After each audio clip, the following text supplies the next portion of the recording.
ரொம்ப லேசியாக இருக்க ஒரு டேயில் சமைக்கிறதுக்கு ரொம்ப போர் அடிக்கும்ல. அப்படி போர் அடிக்கும்போது ஒன் பாட் மீல் இந்த பட்டாணி புலாவ் ட்ரை பண்ணி பாருங்கள். டேஸ்ட்டும் செம்மையாக இருக்கும், ஹெல்த்துக்கும் ரொம்ப நல்லது. ஒரு கப் அளவு பாஸ்மதி ரைஸ் எடுத்து தண்ணியில் ஒரு 10 நிமிஷம் போல் ஊற வச்சுருங்க. 10 நிமிஷத்துக்கு மேலே ஊற வைக்க வேணாம். அதுக்கப்புறம் வாஷ் பண்ணி ட்ரை பண்ணி வச்சுக்கலாம். ஒரு குக்கர் வச்சு 2 டேபிள் ஸ்பூன் அளவு கீ ஆட் பண்ணிக்கோங்க. நெய் கொஞ்சம் சூடானதும் 1/4 ஸ்பூன் அளவு சீரகம், பட்டை, கிராம்பு, ஏலக்காய், ஒரு பிரியாணி இலை சேர்த்துக்கோங்க. இது கூட நீல வாக்கில் கட் பண்ணி வச்சுருக்க 2 பெரிய வெங்காயம் ஆட் பண்ணிக்கோங்க. கூட 1/2 ஸ்பூன் அளவு இஞ்சி பூண்டு பேஸ்ட் ஆட் பண்ணி நல்லா வதக்கி விட்டுக்கோங்க. இதுக்கு கூட காரத்துக்கு 2 பச்சை மிளகாய் சேர்த்துக்கலாம்.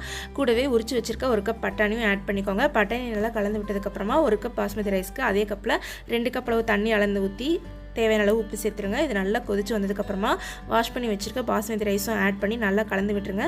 ஃபைனலாக ஒரு ஆஃப் லெமனை மேலே பிழிஞ்சு விட்டுட்டு லிட்டு போட்டு க்ளோஸ் பண்ணி ஒரு 2 விசில் விட்டு எடுத்தீங்க அப்படின்னா சூப்பரான பட்டாணி புலாவ் ரெடி ஆயிரும். இது ஆஃப்டர்நூன் லஞ்சுக்கும் செய்யலாம், நைட் டின்னருக்கும் செஞ்சு சாப்பிட்லாம். ஹெல்த்தியாகவும் இருக்கும், டேஸ்டியாகவும் இருக்கும். நீங்களும் ஒரு நாள் ட்ரை பண்ணி பாருங்கள்.